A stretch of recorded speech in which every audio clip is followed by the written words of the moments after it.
Vanakkam. Greetings. My pen name is Siva. I have recently published a book called Om VEL Way, Be Happy, Make Happy. I have been using YouTube as a way to highlight some of the key elements of my book. And this is session 3. In session 1 and 2, we discussed some key concepts. But this book, as I mentioned, is targeted towards practitioners, not just academic researchers. To practice those concepts, to bring those in understanding to the point of action is an important step. Understanding and practice go hand in hand, so that a practitioner can apply their understanding, experience them fully, reflect on it, and evolve from it, and then continue this cycle, virtuous cycle of evolution. So today's focus is called the Dance of Bliss. I am going to introduce you few techniques and few tools that can be used to practice. But before we do that, I'm going to discuss a little bit, taking a psychological perspective as to why this is important. And then we will go beyond that. Before we jump into the session, a quick reminder. The book I published has received very positive recognition and ratings as an early ripple. First one is Publishers Newswire has selected my book as one of the 8 books to bookmark for year 2023. Reader's View and Reader's Favorite has given it 5-star ratings. I hope you find these YouTube sessions interesting and creates an appetite to go and read the rest of the book for details. Let's begin with the session. The first topic is to take a psychological perspective of importance of some of the tools and techniques I'm going to discuss. Carl Jung is an eminent psychologist. He is a protege who studied under Freud and then started his own school of thought, currently called Neo-Freudian school of thought. He has extensively studied about unconscious, religion, psychology, and how it impacts or influences a human being to evolve into an indivisible whole, a process he called individuation. In his view, human mind has 2 aspects. One is a conscious aspect. The other is unconscious aspect or subconscious aspects. In his view, until we can synthesize them into a whole, a human being is still working with a partial capacity. So, conscious mind is used for our day-to-day living, rational thinking, emotional, sensual decisions, and so on. The subconscious, unconscious mind is much more powerful. It works in a slightly different way. In fact, he goes on to say the conscious mind readily succumb to unconscious mind when the stakes are high, when big decisions need to be made, because the subconscious or the unconscious mind is much more powerful. It can deal with complex scenarios.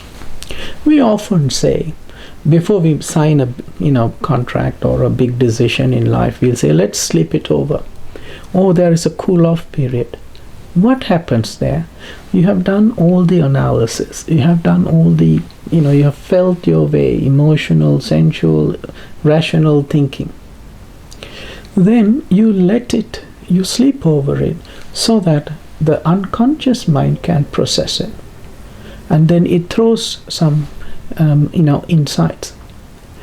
According to Jung, the perception of the unconscious mind is through a process called intuition. So, for instance, you go to meditation. What do you do there? Anyone familiar with meditation? They first calm their senses, calm their emotions. still their rational thinking. Not to wrestle with it, but allow it to be. What happens there is you're allowing the subconscious mind to come into the foreground. And the way it works, it's communicate to the conscious mind as an intuition, as a revelation. So these tools and techniques are needed to catch it. According to Carl Jung, you can't force an unconscious mind to operate. It needs to come to the conscious mind with revelation, except it comes as a flash of insight. If you don't have tools and technique to capture it, the conscious mind cannot operate, make use of it in its life. So the tools and techniques such as visualization, mantras, which are nothing but a condensed form of a concepts into few words, sutras. Mantras, the words on their own makes no sense, except they represent something more complex and nuanced. Sutras are a little bit more elaborated, but still few words, so that it has a rational meaning, but it still represents highly nuanced concepts. If you look at any great religious book, whether it's Bible, Bhagavad Gita, they are all written in a sutra form. Mantras are used in every religion in one way or the other. Visualization also captures. These are non-rational way of capturing something complex and highly sophisticated, such that the rational mind can use it. That is the focus of this session. We have discussed a lot of concepts in session 1 and session 2. I don't want them to be burden or a background knowledge. I'm going to give some tools and techniques where some of these can be used at the moment of truth in the way of sutras, visualization, or mantras. Today I will focus a little bit more on a mantra and visualization, as well as some form of sutra. But today's session is to give a taste of what those are. For details, you have to read the book and get a bit more sense of what this stands for. Hope you enjoy the session. Now let's get into some of these tools and techniques. The purpose of these techniques is to create an outlook, a state of being, at the point of engagement or point of action. Hinduism and Buddhism extensively use visualization. All religions use a condensed form of phrases and sounds during Chola Empire, which is one of the most extensive empire in the world. In terms of duration, it lasted more than 1,500 to 2,000 years.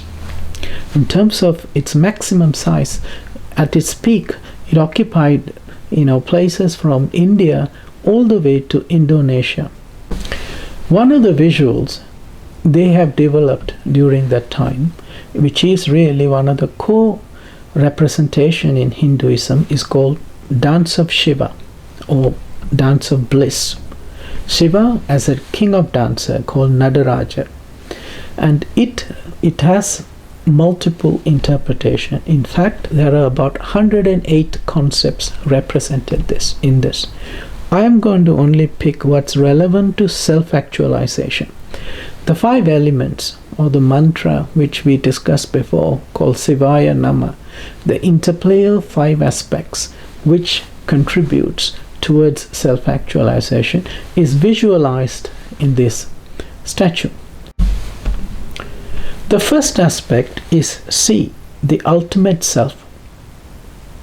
The second aspect is the grace of revelation, which is Sakti, or Shiva's power or consort, which actually it's a revelation or an intuitive wisdom. Third is called the evolving self, Yap. It represents the individual self that is in evolution. Fourth is called Nadappu, way of the world, or it is also called concealing grace. That is our ignorance. It's a protective view that helps us operate on a day-to-day fashion, recognizing that we can't have perfect knowledge at any point in time. The last is called the fettered self. As we discussed the three fetters, the fettered self is what clings to, the current form. So the idea of Siva Nama, or this dance, is how the soul, go beyond the fettered nature towards its ultimate nature. Two quotes come to my mind, which I like to share with you before we jump into more details of this visual. One is a quote from Mahatma Gandhi. Be the change that you wish to see in this world. Be your ultimate self, and your life actually revolves around this. Second is from Nelson Mandela. He says, I never lose. I either win or learn. So life as a self-actualization is either you succeed and gain confidence in that way, or you learn by failing. Keep these quotes as well, because these are from people who rose to prominence but started as normal human beings. So now let's look at each aspect of this dance of bliss. In the second session, we discussed sink or swim. Now let's put that as a visual. So if we look at this dance, there are 5 aspects I want to highlight. The first one, as I said, C, is Siva. It is the male form of the dancer, which is the left side of the statue. Va is the grace of revelation. It is the female side, Shakti. In Hinduism, Siva Shakti is like yin and yang. Siva is the essence. Shakti is the actualizing power of Shiva in human. This is again to conceptualize a certain thinking. So Siva is the ultimate self.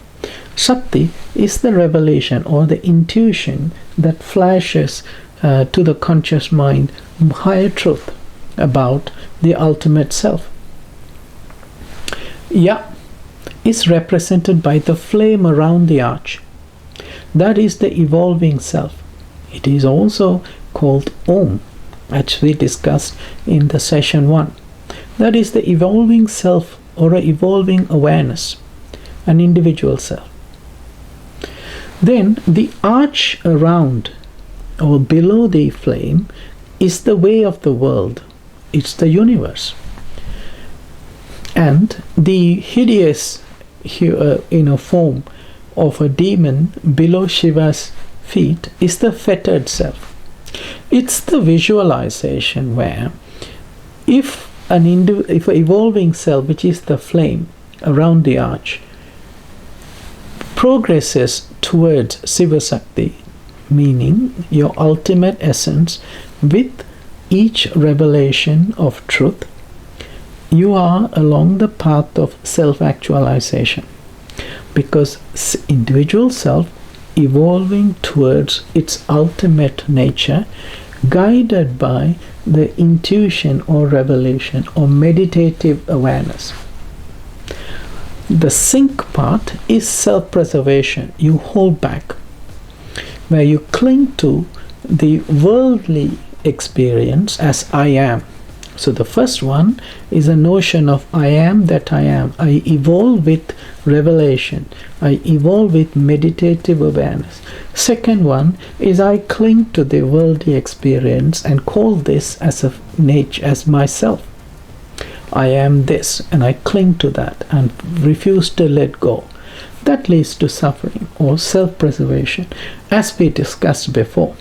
So this session is to give it a visual, saying sink or swim. What does it mean? Sink means the evolving awareness, which is the flame around the arch, actually takes Siva Shakti as the primary reality and primary need of self-actualization, guided by meditative awareness. The second one again clings to the worldly experience as I am this and leads to suffering, self-preservation.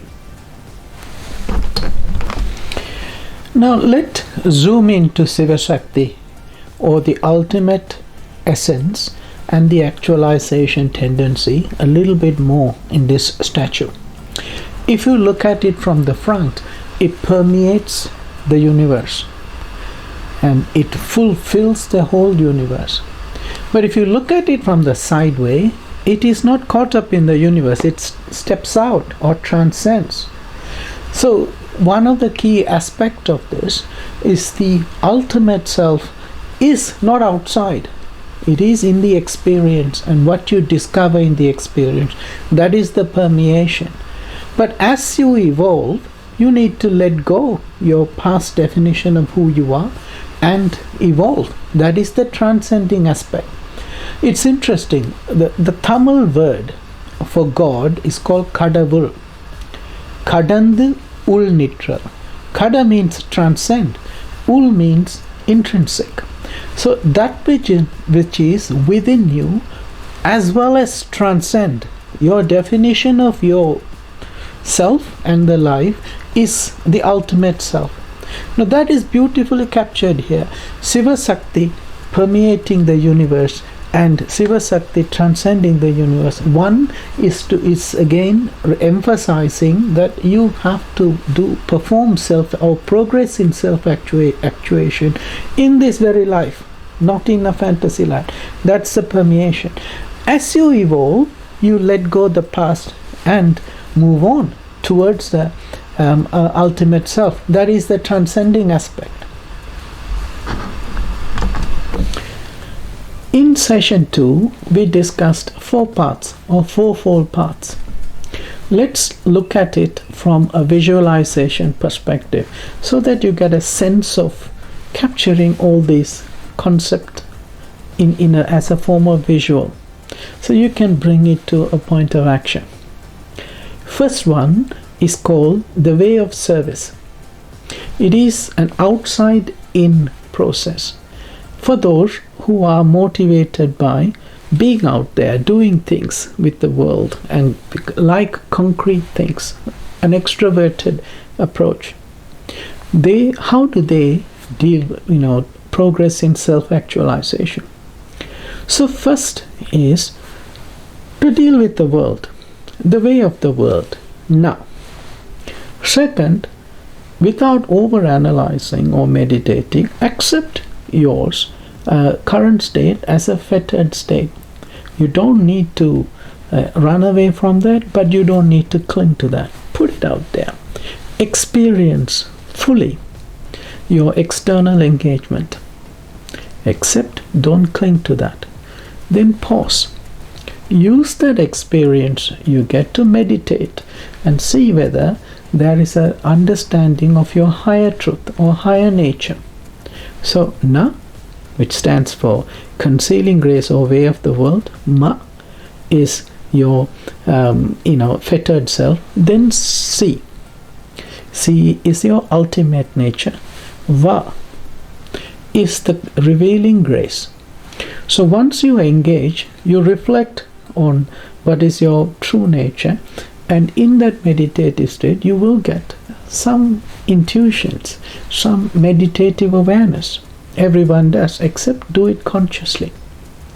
Then use that to evolve your individual self, which is Ya. So hence the mantra says Namah Shivaya, and it goes from the arch and the demon to actually meditate on Shiva, which is the male side of the dancer, then receives some revelation or awareness of the truth, which is the female side of the dancer, then to evolve the flames around the arch. Now these are complex ideas. If you remember them as a mantra and a visual, it helps you to create an outlook and a state of being at the point of interaction as Namah Shivaya. Spiritualizing a physical and a physiological engagement with the world towards and using that to progress towards self-actualization. Let's now look at the second path, the way of worship. Here, this is more for introverts who likes to evolve themselves more or along the psychological awareness, then take it to the world. This is an inside-out process. So this starts with Sivaya Nama. Si again stands for the ultimate essence. So these people who are psychological awareness bent or introverts can meditate on the ultimate. Then from that Va which is the revelation, they then shape this individual self of awareness and the flame around it. That new idea of self needs to be now taken to the world out there, because you can't live in a vacuum. As I mentioned, you can't live in a fantasy land. You have to go back to the external world that we engage as an arena to test, taste, and evolve. So, Siva-ya Na. So then, way of the world, put that to test. Your new ideas in the real world. Ma. Then evolve, let go your fettered nature a little bit at least, so that you engage the next moment as a more evolved person. So this is Sivaya Nama. Starting from the view of your ultimate self, with some meditative awareness, bring your potential, a sense of who you are, put that to test through real world experience, and evolve from your fettered nature. Each of these is not a decisive big moment. It is a series of evolution towards your sense of ultimate self. Again, self-actualization as the highest need in hierarchy of needs, as are articulated by psychologist Abraham Maslow. So this is the second path, and it is more catered for introverted or people who are more comfortable with psychological awareness. The first one starts from physiological awareness towards self-actualization, an outside-in process. The second one starts with psychological awareness to actually evolve towards ultimate awareness. So the physical faculties, like sensual with an overlay of psychological awareness, is the first one. Dropping the sensual awareness as the primary reality, but dealing with psychological awareness as the primary faculty is the second one. Third one recognizes that the first or the second is a lower faculty. So if you look at our awareness, physiological awareness, then emotional or intellectual, which is psychological, our highest faculty is intuitive awareness.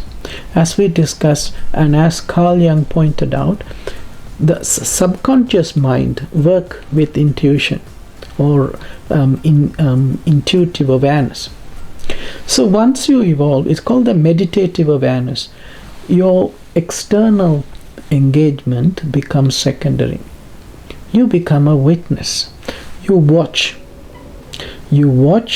what arises in you as thoughts and emotions, and what attracts you in terms of sensual, physiological awareness. Both are used as a subject of meditation. Primary focus is to be a witness. The engagement become an involuntary act or a secondary act. So here the mantra goes Sivaya Siva. So the first is to recognize that there is an ultimate self, the ultimate principle. Second is to meditate on it as a way of awareness to actually evolve your individual self. Then again, Siva is seen in the external world. The arising of senses and the physiological construction is also seen as an arisal of Siva. Hence, Sivaya Siva. There is no na or ma in this state. The primary form of engagement is meditative awareness. It is not that they live in a cave. They live amongst people in this awareness, except they don't look at physiological construction or psychological construction of reality as the primary reality. They look at intuitive construction or the awareness, meditative awareness, and what you perceive as the primary reality. So in this sense, you become a witness, and witnessing evolves you. And then everything is like a, involuntary act. As you evolve, your words, thoughts, and deeds are a secondary expression of who you are, as opposed to focusing on words or thoughts and then bringing that back to who you are with an experience. So this is not inside out or outside in. It is actually witnessing the unfoldment on both. That is represented by mantra Sivaya Siva, and here it's only Siva, Shakti, and individual, both as an internal arising as well as external expression. The last is they say all roads lead to Rome. All for the first three ways eventually should lead to the final, where every engagement is seen as individual self and ultimate self coming together, progressively becoming one, the way of unity. Here even Ya is a second, in the sense individual self as a secondary concept. So it's Siva Siva. So it comes from within and it acts from there, and in that process the individual self is merged with the ultimate self in every point of engagement. So this is the final path, and it's called Siva Siva. And here it's represented by both Shiva Shakti and Shiva Shakti. It's very similar to the previous one, except even the individual self has become less not as a primary reality. It is actually, it's merged with the ultimate reality. It is one of the same at the point of engagement. Now we looked at the visualization of the fourfold path along self-actualization. And as we discussed, self-actualization is the highest need of human beings according to Maslow's hierarchy of needs, and also it is the one which leads to true bliss. It is a growth need, as opposed to the other ones, physical, physiological, emotional, intellectual needs, deficiency needs. They lead to pain relief. So as you pursue in the highest need, and obviously meeting all the lower needs to a minimum level, there is increased happiness in your life and that around you. Now let's put this dance of Shiva in another form called the twilight dance of Shiva. We discuss I as Om, an evolving awareness. We say A or A as an physical, physiological awareness. U as or U, represented by the letter U, as a psychological awareness, and represented by the M, letter M, as a meditative awareness. And they are synthesized as Om, which is the holistic or wholesome or sacred awareness. So essentially in the title Om Way, Om is represented as I as an evolving process of awareness. I am that I am notion. Now there is a beautiful song. I'll give a bit of a story. There was a saint who was called Karikala Mer. I don't want to go into too much of the detail, but the gist of her story is her husband left her saying she's really a spiritually evolved person.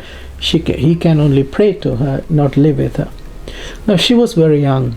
So in those days, in Tamil community, obviously without a husband, a young lady is lost. So the story goes that she took a hideous form, turned her back on ways of the world and became a Shiva devotee. But let's park that and look at her song from a psychological aspect. The context of the song is that she was walking through the cemetery and saw all kinds of demons and ghosts, and in the middle she saw a dance of Siva, and she sang this song. But it is a very beautiful song, very apt for self-actualization. Anyway, so let's look at this song. It's my interpretation of the song, which goes on to say, rejecting the ways of sustaining and augmenting with ashes of the dead. This is not clinging to your physiological and physical awareness. The ashes of the dead is past. So we don't put makeup and adorn ourselves and say, I am this. So going beyond that. Second, in the jungle where many ghosts sleep or struggles with thoughts.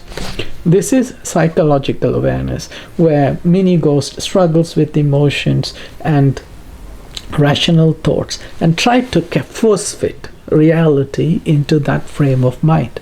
Reality is much more powerful than your emotions, emotional faculty or intellectual faculty. So this is why it's a mini ghost is struggling, trying to fit it, or it is sleeping with the ignorance of a higher reality.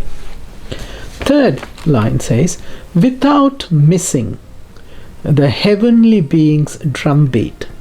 So the heavenly being's drumbeat is the intuition. It is the meditative awareness. It is the highest faculty of a human being. So he says Shiva is dancing without missing a beat. The handsome dances the twilight dance with a fire-bearing hand. So in the previous acta you saw Shiva, one of the hand holds fire. He says the handsome dances without missing a beat, and in a twilight dance. So what is the twilight dance? The conscious awareness is the day. It is very clear. The ultimate self is very subtle. It is dark. It's not that clear to us. Shiva dances in the twilight between day and night, but he dances without missing a beat, or to the beat of the heavenly drum.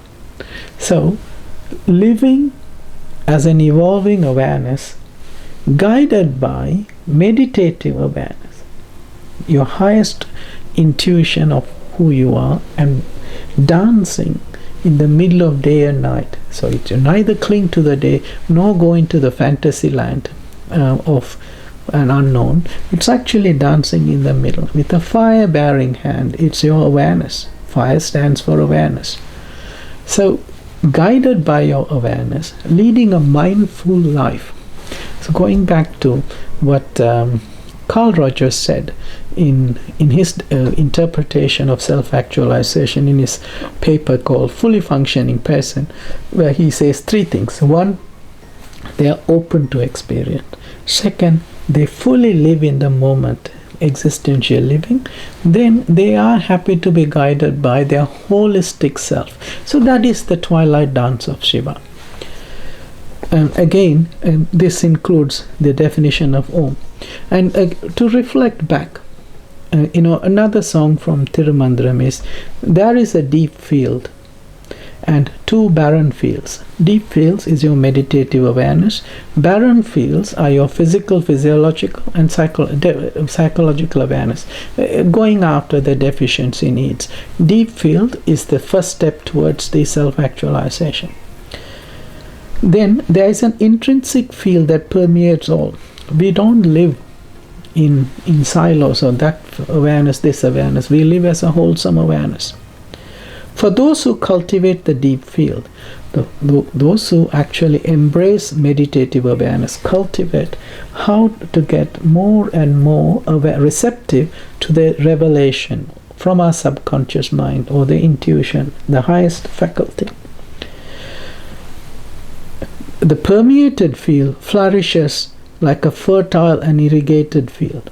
So as you lead a more and more mindful living, not taking self-preservation mode of I am this and cling to that and then force fit reality, but take a self-actualization path where you engage, experience, reflect, and evolve. Then your awareness, as a wholesome awareness, flourishes. It evolves towards your ultimate nature or true nature, hence self-actualization. That concludes today's session. Again, these are very powerful techniques. In fact, you can write books on these alone. In this session, I tried to give a flavor of what these are. With the view, it creates some interest, and you can read a little bit more in the book, and hopefully that adds to your own pursuit towards your self-actualization. Again, the purpose of this book is to help people to be happy and make others happy around them. Even if I can add a tiny little bit of contribution to few set of people, it meets one of the primary objectives of this book. Hope you enjoyed the session 3.